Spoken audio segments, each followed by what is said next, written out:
Greetings, fellow insomniacs, and welcome to another episode of the Creature Features podcast, wherever you listen to podcasts and on YouTube. I, of course, am your friend in fright. My name is Chunky Larry, your guide to all things Creature Features.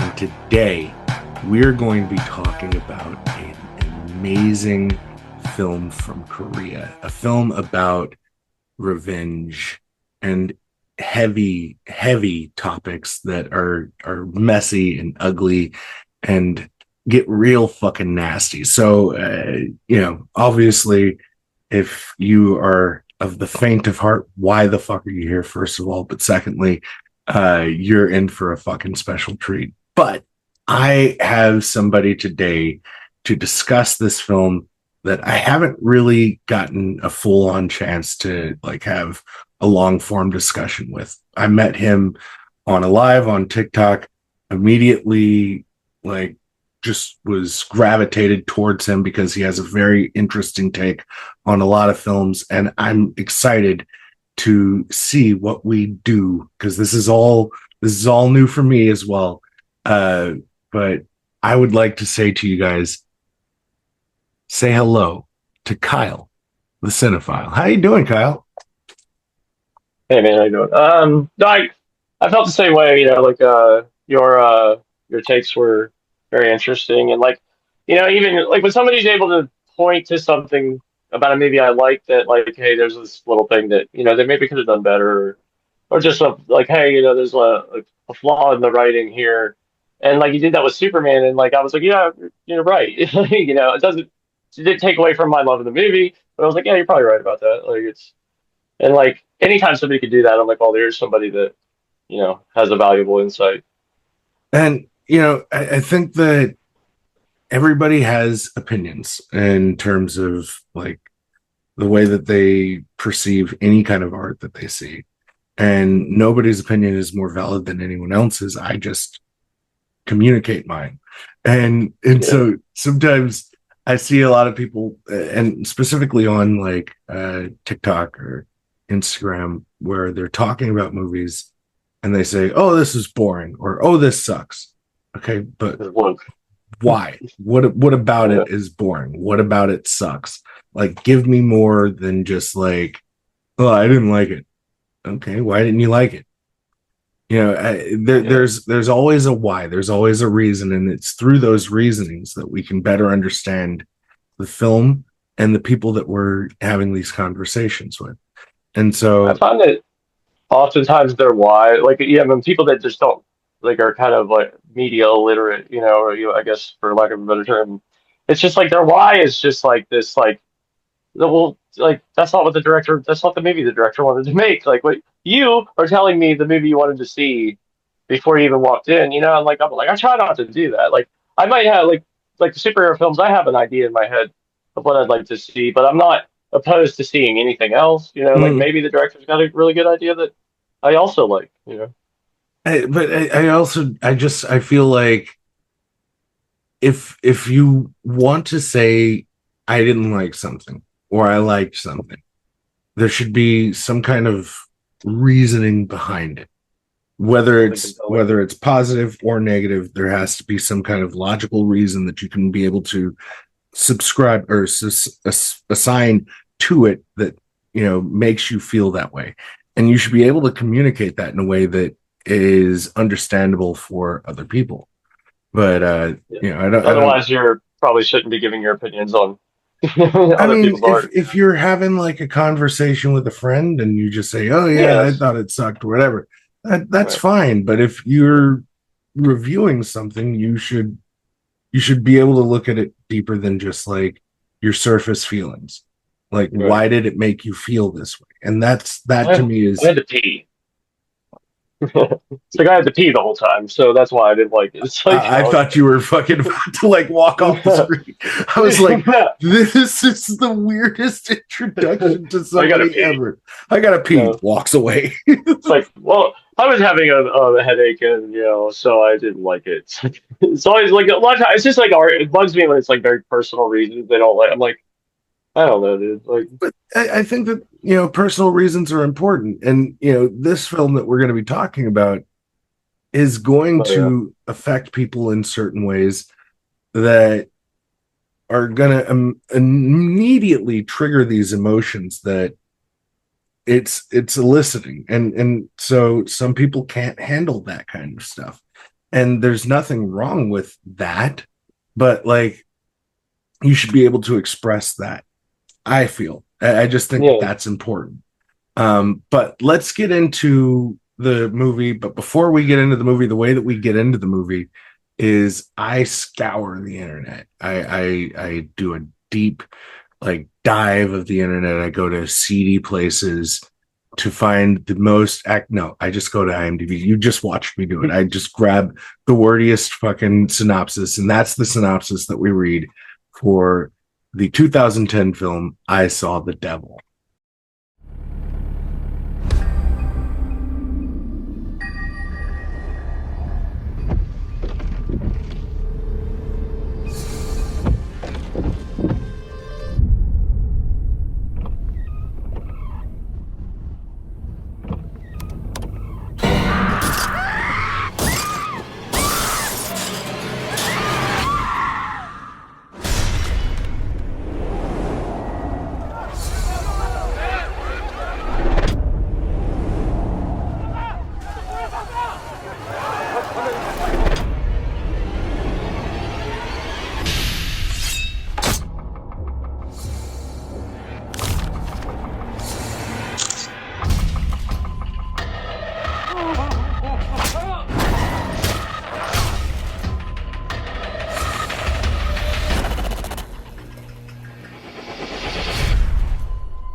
점점 끔찍해질 거야.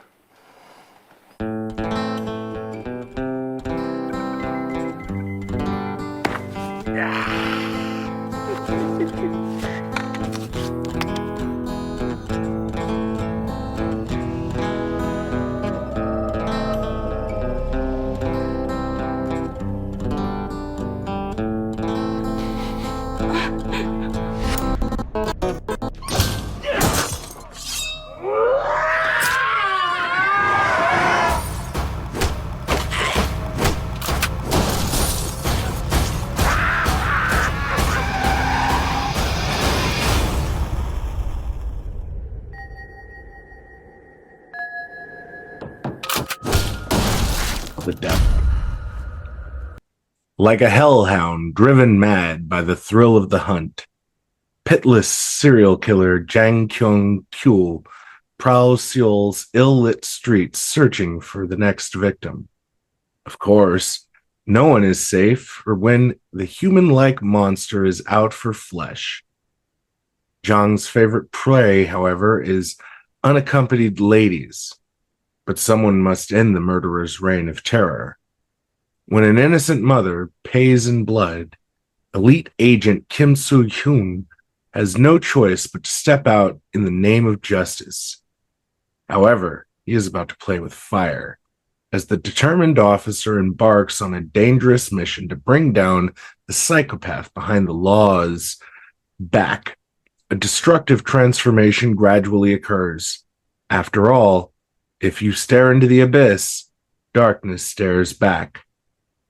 Now, reason and pleas for mercy won't work, because in this world, some monsters are more horrifying than others.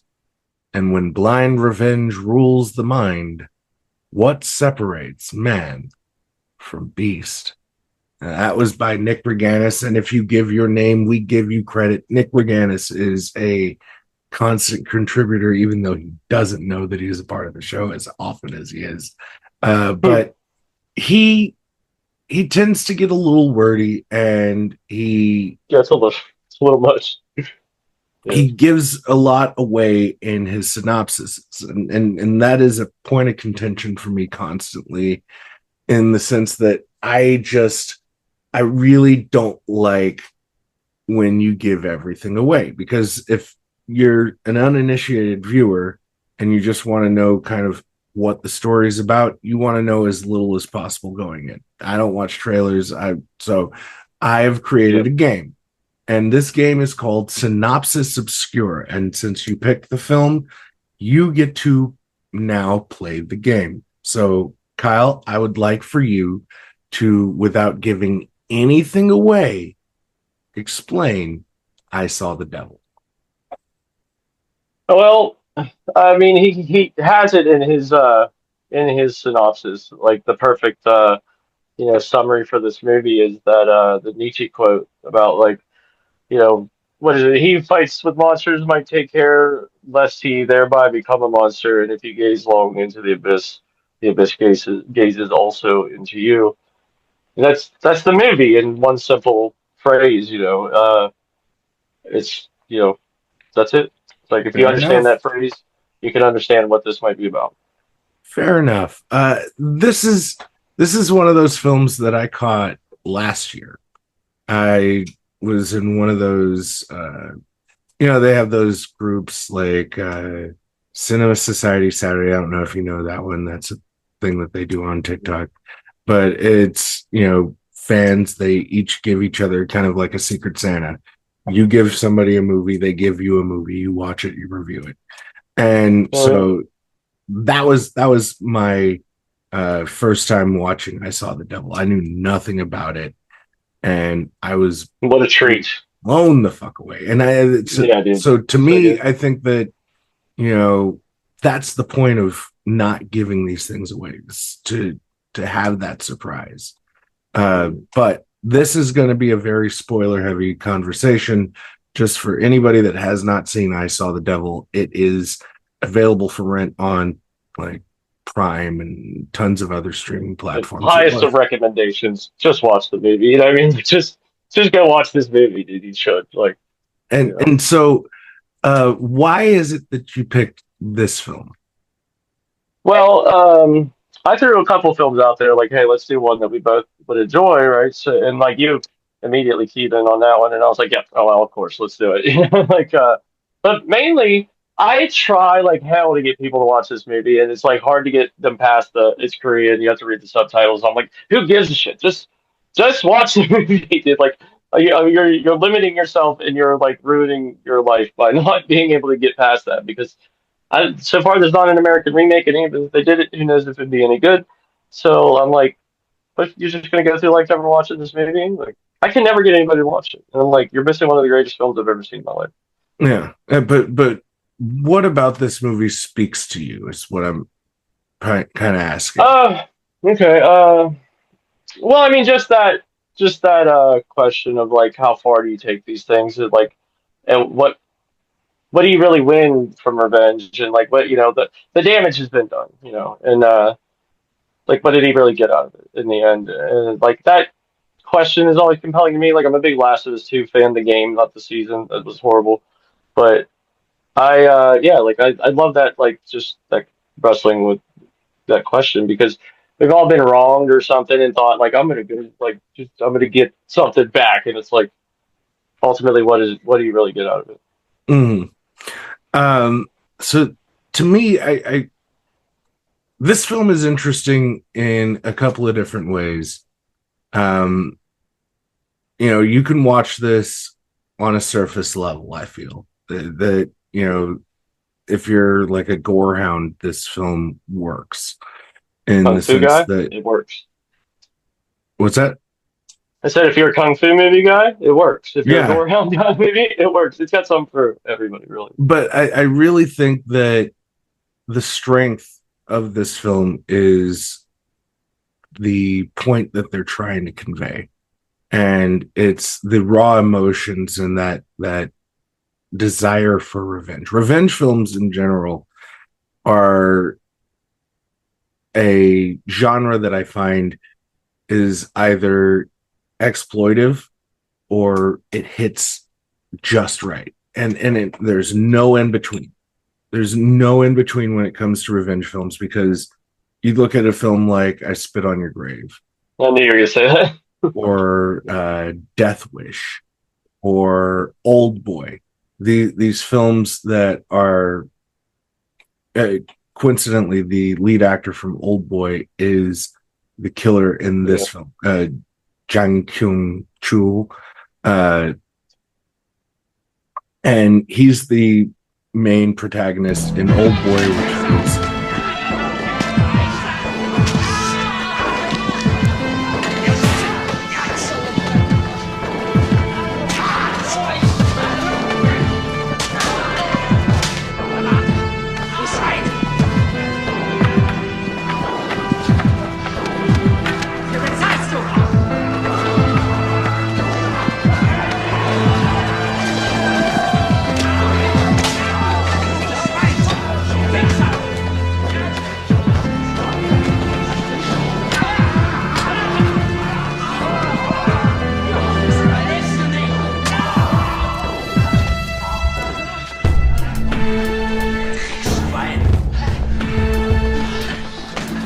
Verfluchtes Schwein! Aber das ist noch nicht genug! Wir zahlen dir alles zurück!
tremendous. Do not watch the Spike Lee version of Old Boy, by the way. That you don't. Nobody needs that. Nobody fucking asked for it. Nobody needs it. Watch the even though I love Josh Brolin, but whatever. I don't like Spike. I'm not a big Spike Lee guy. I love Spike Lee, but I did not like his that later one. years. His later years, I don't know, not much I got into. Mm-hmm. His early stuff, obviously, that's why he became Spike Lee. Fair enough, but again, there's the idea of revenge films either working or not working, and it's all about the context in which the violence happens. If it's violence for the sake of violence to merit the revenge that takes place at the end, but it kind of lingers too long, then it feels exploitive. And I think that there's a way to do it where you're balancing that. And obviously you want to cater to the audience that is interested in that element of it, but that should not be your core audience. Your core audience should be the human element that exists in these films. And to me, that's one of the things that works best in this film, is that the violence, while it is, over the top and it's wild and, it's big and it's like, bombastic. Yeah.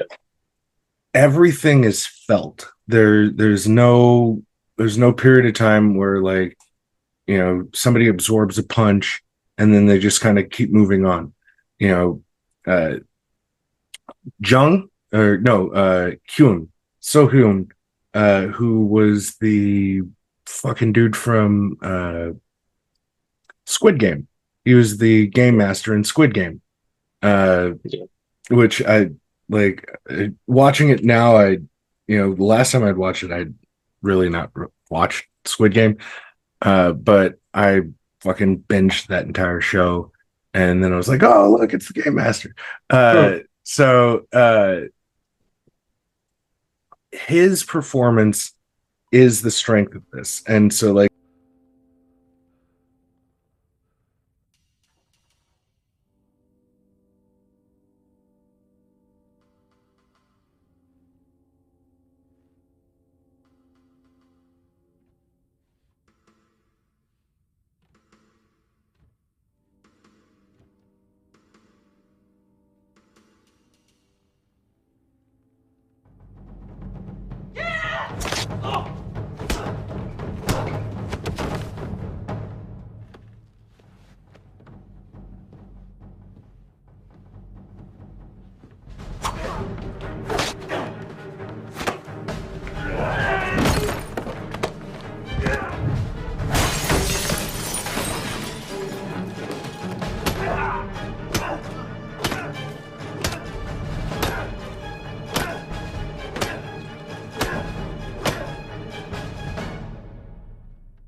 This, and so like he's kind of like the Terminator in points, but you see that it's not that he's not feeling these things, he's just in the moment not allowing himself to register them. Yeah. There's a sequence where they're fighting and they're in the hospital where the killer's getting patched up, and I'm just going to call him the cop and the killer because I'm not going to try to pronounce their name throughout the course of this. That would just be an exercise in futility. But the cop grabs the fucking scalpel and just holds it, and he looks him in his face, and he's just bleeding, like holding the fucking scalpel, and he's saying clearly, I don't care anymore.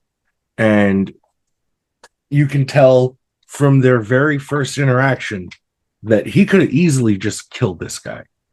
He could easily fucking end this dude, and that would just be that, but he doesn't want that. And I think that, because he does that, it allows the killer to do just ghastly things. So his desire for revenge for the wrong that was done to him and to his fiance caused wrong to be done to other people, so he's no better than the killer. And that is, I think, the core of the story is the idea that, and so watching the film in preparation for this episode, one of the things that I was really kind of like resonating with or trying to like connect to is the title of the film, I Saw the Devil.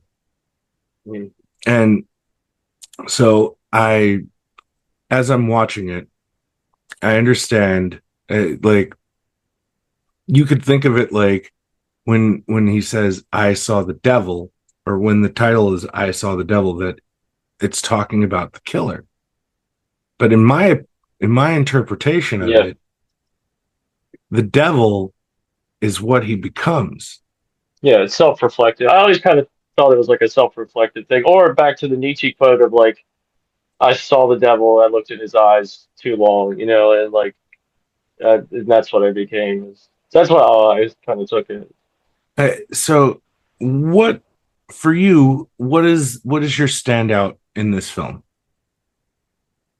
Um, I mean, honestly, everything. Really, like, I what I really do love about it is like it goes from like excellently choreographed fight, like just on a technical aspect Hmm. excellently choreographed fighting to like gore, like great gore. Like, what I mean? Like, it's just like the best of all the stuff that you like, and none of it's overused. None of it's like cheesy. None of it's like out of place. It just feels, natural to the story.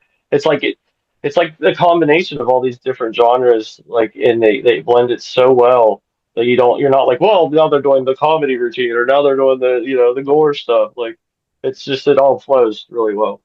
Um, but yeah, like me and my girl kind of had the same conversation last night about how like I'm like, dude, from the moment he finds out, his wife's gone, he is stone faced through the whole Hmm. thing. Just it's like the Terminator, and then like hit that the last scene, he breaks down crying, and I'm like, that's so powerful, dude, because like he could not, like it was just like he could not get to that point until like he did what he wanted to do.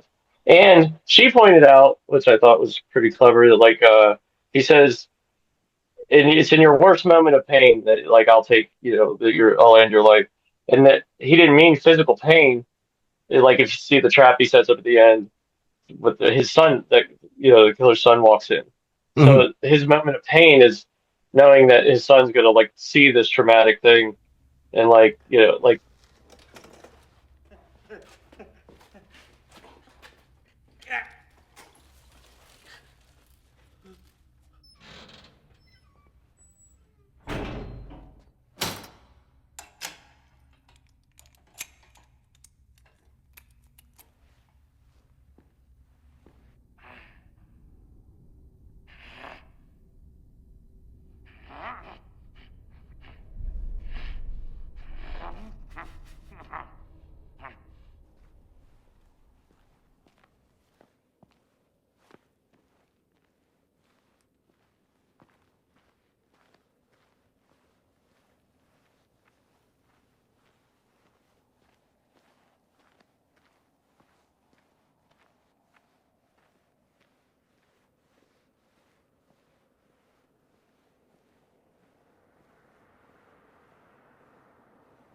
뻘새끼, 난 자식이야.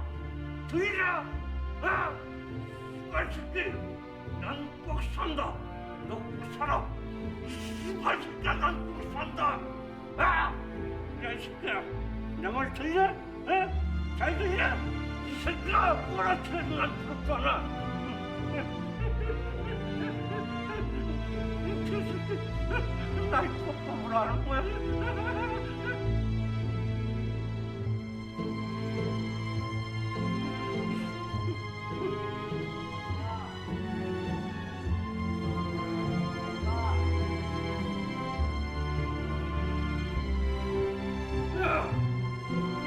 야!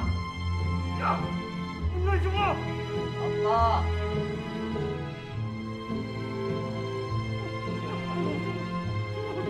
야! 혼내지 마! 야! 상관아! 모두 지금 뭐하는 거요? 빨리 키봐! 혼내지 마!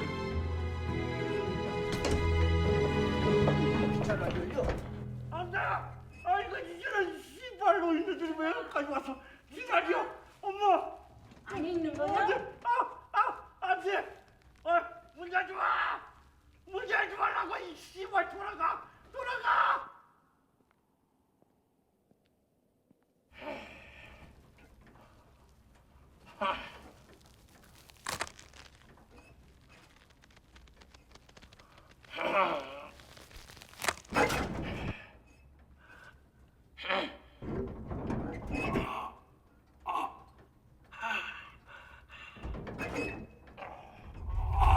It also is an interesting because it mirrors what happens when his fiance's head rolls towards him, and it's like that. I think was done absolutely by design. That Oh, yeah. he inflicted it. It's kind of like a chain letter, where you get this thing and you have to send it to somebody else, or else you're going to suffer the consequences. So he's pushing that pain off of himself onto somebody else, some other innocent victim that doesn't deserve it. And the innocent victim in this situation is the killer's family. And, you look at the mentality of us as human beings. We look at somebody like Jeffrey Dahmer and we say, that guy's a fucking monster. And how could people not know? How could they not see what this is? And you tend to vilify the people around them like they had any control over who this person was. And so in respect, in that thought process, the family are as culpable as him. But that's, I think, not actually the case. I think that the person that's as culpable as him is So-hyun, the cop, the agent, because he is allowing this guy to continue to exist, continue to be free, because he wants to exact his revenge on him. And in the process of exacting his Gets people revenge, hurt. gets other people hurt, gets his father-in-law killed, gets his sister-in-law killed, gets some people that are not necessarily good people, the people in the cab, fucking brutally murdered. That scene is fucking What a great scene, dude, by the way. Like, what a fucking amazing scene. Like, I think that was the scene where I sat up in my seat watching the movie and was like, what the, dude, this is gnarly. Like, what is this movie? I fucking love how, as the violence is taking place, they're doing this like pan around the car where it's circling around the violence as it's taking place. And it's such a way done in such a way that it conveys the freneticity of them being in a fight in a moving vehicle, but it also just shows the carnage of a stabbing, like a lot of the time in movies cinematically, when somebody gets stabbed, it's like you see the puncture and they look up, they go, ugh. But it's not that, it's usually very rapid, like stabbing and like blood. Yeah, they don't even realize it for a minute. There's a delay, you don't even know it's hit you for a while. Yeah. And so all of that, I think it just adds to the efficacy of what they're doing. The violence in this is goddamn tremendous.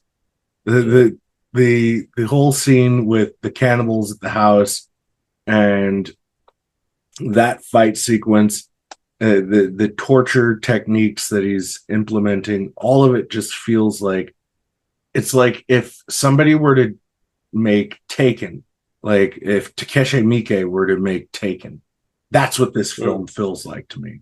Or the scene where he runs up and kicks the shotgun and it blasts past him. Dude, I love that moment. Like, I think it's just so like well choreographed. There's so many good shots in this movie. Like, that's like a thing that like I've not really heard many people point out that is like, woefully undersung, is like the camera in this movie, the camera shots and just like everything that they choose to do is like so good in this movie. So coming in with a Reaper for this one, 0 being the lowest, 5 being the highest. Where are you landing for I Saw the Devil? I mean, you do halves, you do Yeah, half. yeah. You're like a 4.5. I mean, that's hard to hit a 5. Uh, I mean, yeah, but maybe on another day I'd give it a 5. You know what I mean? Like it's that good. And so I'm gonna probably match the 4.5 out of 5. Um, but I kind of I've been thinking about this and like what is it that's missing to give it that extra half a point? And I don't think it's the pace because I think it's excellently paced.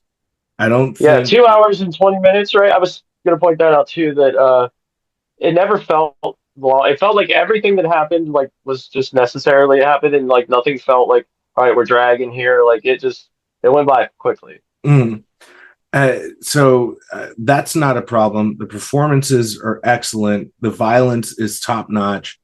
The action is solid. So when I run all of those elements into my brain, I have to say that this is a 5 because I can't find a flaw in the story. So I'm going to come in with a 5 out of 5 Reapers for this. This is an excellent movie, and I don't like. I've watched it a couple of times in preparation, and I just don't see a flaw. Yeah, I mean, So I don't see many. If there is a flaw, if there is, maybe it's in the cannibal family or whatever. Like there's maybe that's undercooked a little bit. Like how does serial killers like develop like a like a gang of other guys to hang out with? I Like mean I mean, that's but that that's would have just made the actually movie really long, like so I don't know. no, and that's actually realistic. They are gravitating towards each other. Yeah. Henry Lee Lucas was associating with the guy who killed John Walsh's kid. I forget what his name is off the top of my head, but Oh yeah. they Well, yeah.